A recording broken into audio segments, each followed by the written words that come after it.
क्या आपको लगता है कि एक हार्मलेस इंसान एक अच्छा इंसान होता है? आज मैं आपको एक ऐसी सच्चाई बताने वाला हूं जो शायद आपकी पूरी सोच बदल दे। एक हार्मलेस इंसान एक अच्छा इंसान नहीं होता, वो बस कमजोर होता है। हाँ, आपने सही सुना।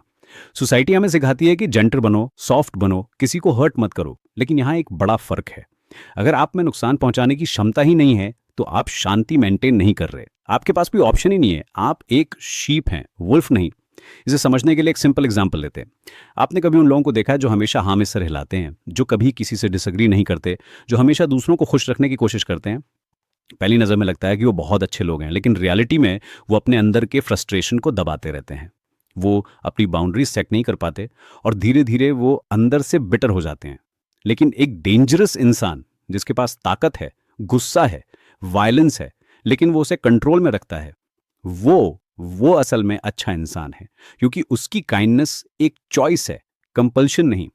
सोचिए उस मार्शल आर्टिस्ट के बारे में जो 10 साल से ट्रेनिंग कर रहा है। उसके हाथों में इतनी पावर है कि वो किसी को भी सीरियसली हर्ट कर सकता है, लेकिन जब कोई उसे प्रोवोक करता है तो वो काम रहता है, वो स्माइल करता है और सिचुएशन को डिफ्यूज कर देता है।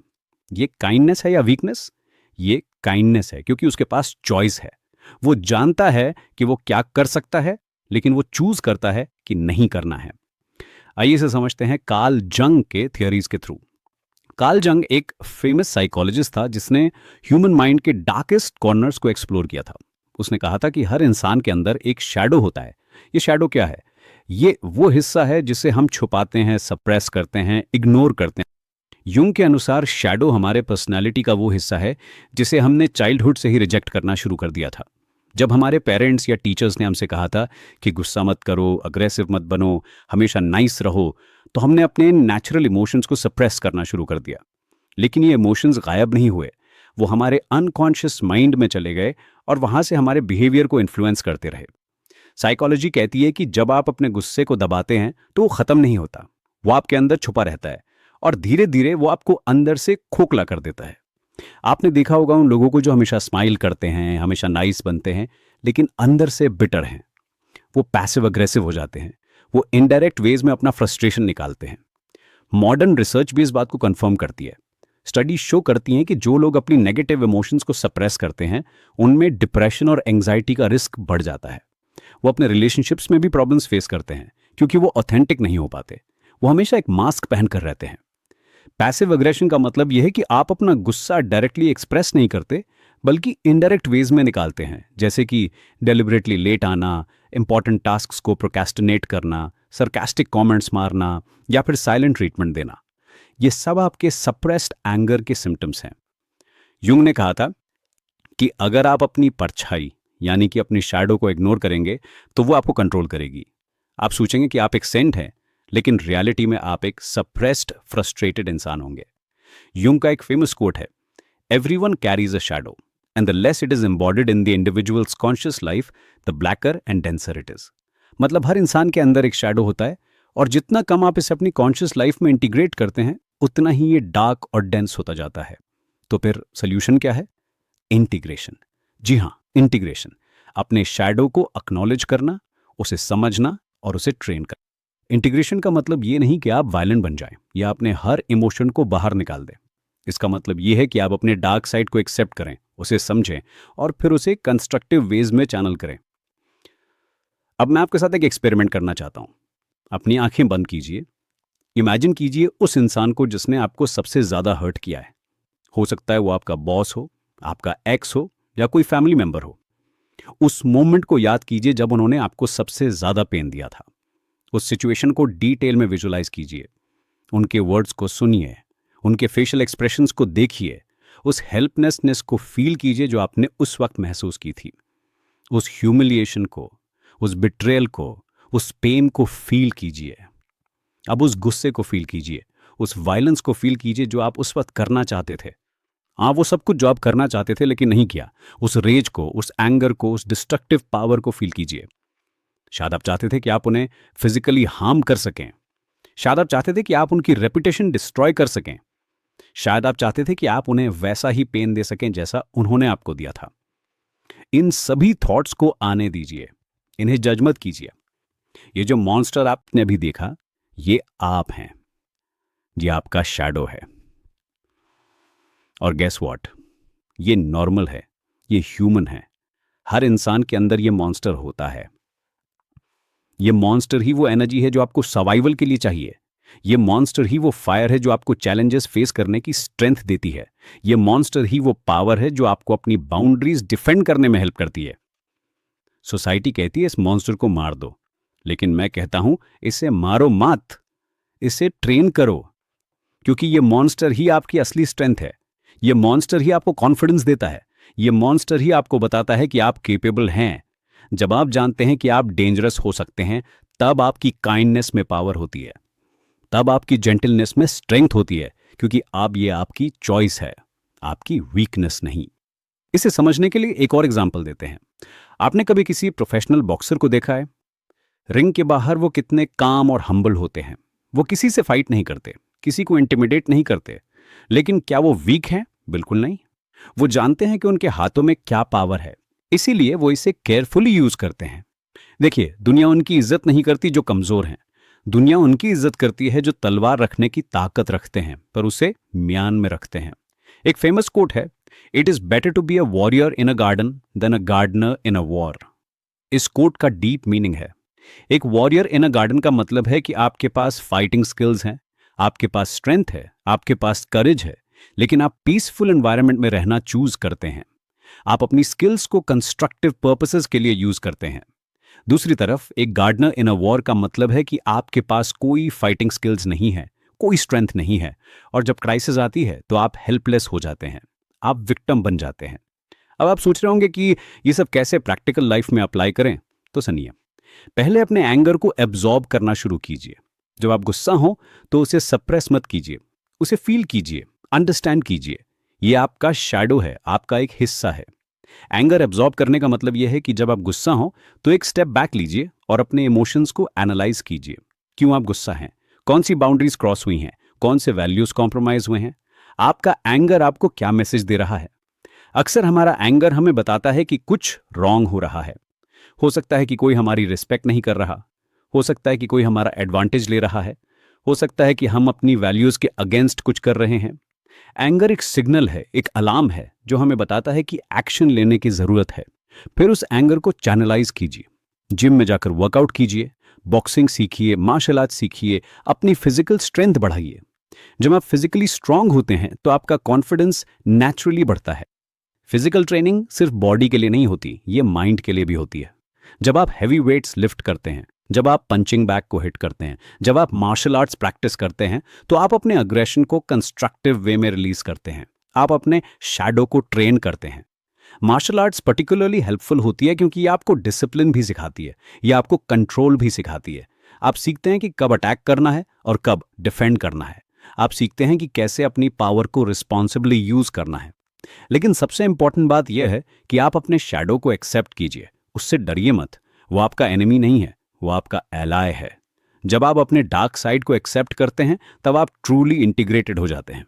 इंटीग्रेशन एक लॉन्ग प्रोसेस है, ये ओवरनाइट नहीं होता, इसमें ईयर्स लग सकते हैं। लेकिन जब आप इस जर्नी को शुरू करते हैं तो आप इमीडिएटली चेंजेस देखना शुरू कर देते हैं। सबसे पहले आपका कॉन्फिडेंस बढ़ता है। आप रियलाइज करते हैं कि आप वो हेल्पलेस विक्टिम नहीं है जो आप सोचते थे। आपके अंदर पावर है, स्ट्रेंथ है, कैपेबिलिटी है। आप अपनी लाइफ को कंट्रोल कर सकते हैं। दूसरा, आपकी रिलेशनशिप्स इंप्रूव होती हैं। जब आप ऑथेंटिक होते हैं, जब आप अपने ट्रू सेल्फ को एक्सेप्ट करते हैं, तो दूसरे लोग भी आपको रिस्पेक्ट करते हैं। आप फेक नाइसनेस के बिहाइंड नहीं छुपते, आप जेन्युइन होते हैं। तीसरा, आपकी डिसीजन मेकिंग इंप्रूव होती है। आप अपने इमोशंस को सप्रेस नहीं करते, इसलिए आप क्लियर थिंकिंग कर पाते हैं।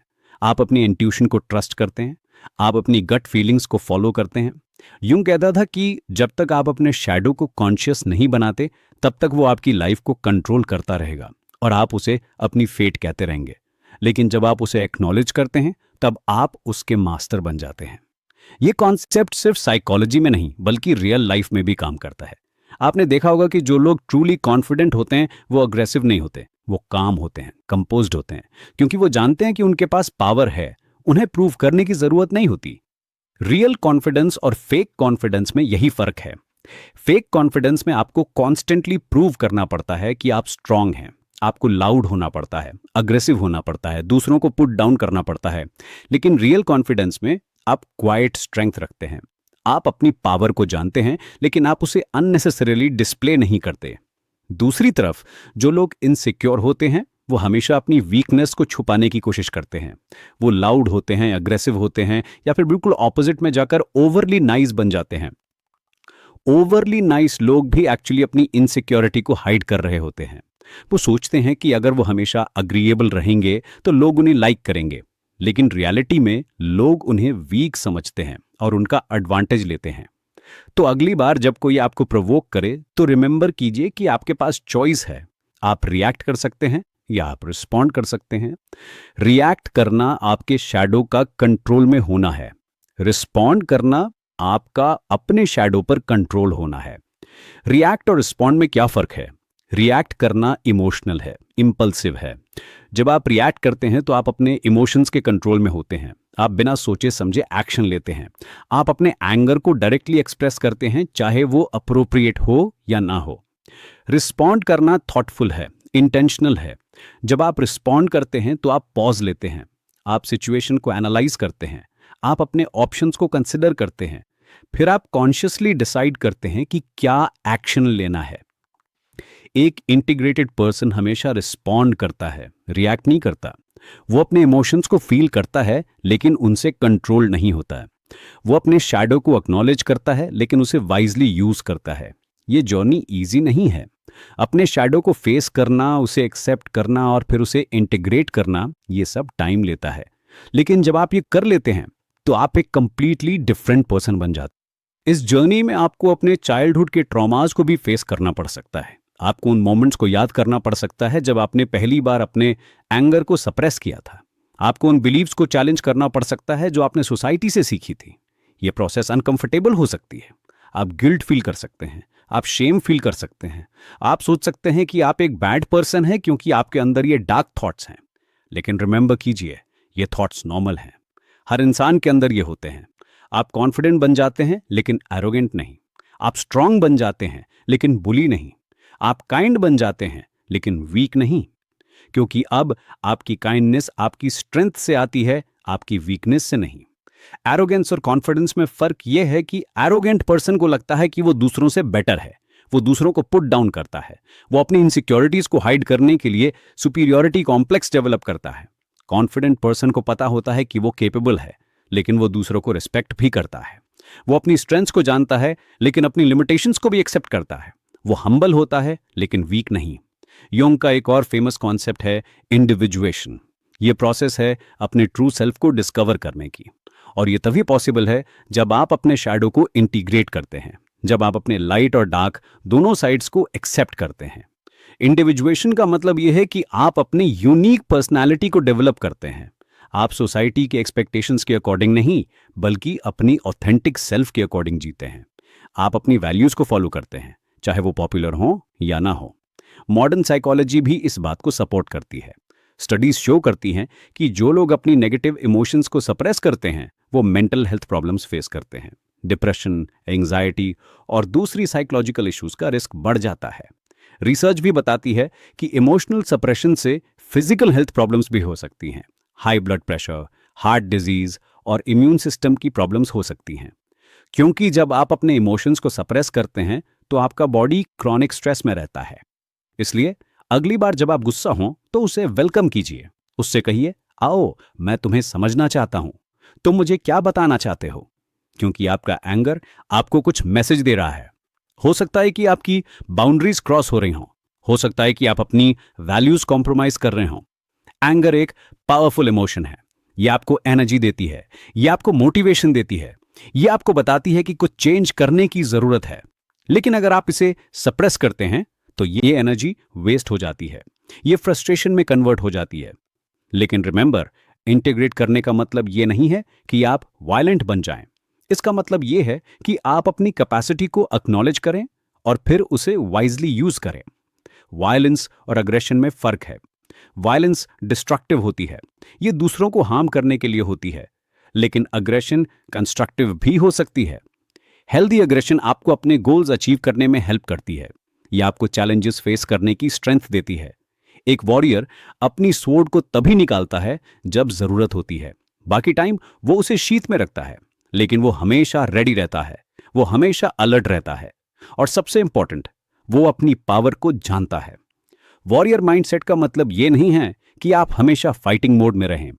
इसका मतलब ये है कि आप प्रिपेयर्ड रहें, आप मेंटली स्ट्रांग रहें, आप फिजिकली कैपेबल रहें, लेकिन आप अपनी पावर को रिस्पॉन्सिबली यूज करें।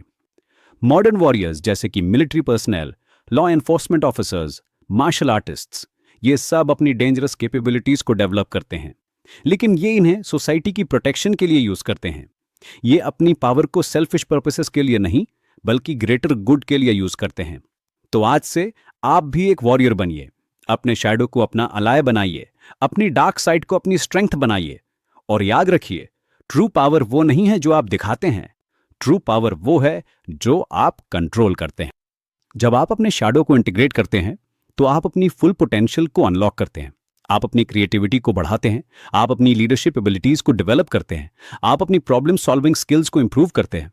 शैडो इंटीग्रेशन से आपकी इंट्यूशन भी बढ़ती है, आप बेटर डिसीजंस लेते हैं, आप लोगों को बेटर रीड कर पाते हैं, आप सिचुएशंस को बेटर हैंडल कर पाते हैं, क्योंकि अब आप अपने कंप्लीट सेल्फ को यूज कर रहे होते हैं, सिर्फ अपने लाइट साइड को नहीं। क्योंकि अंत में दुनिया उन लोगों को रिस्पेक्ट करती है जो डेंजरस हो सकते हैं, लेकिन चूज करते हैं कि नहीं होना है। वो लोग जो अपने मॉन्स्टर को ट्रेन कर चुके हैं, उसे सप्रेस नहीं किया है। आपका शैडो आपका एनिमी नहीं है, वो आपका ग्रेटेस्ट टीचर है। उससे सीखिए, उसे समझिए, और उसे अपनी जर्नी का हिस्सा बनाइए, क्योंकि जब आप ट्रूली इंटीग्रेटेड हो जाते हैं, तब आप अनस्टॉपेबल बन जाते हैं। ये जर्नी शुरू करना आज से शुरू कर सकते हैं।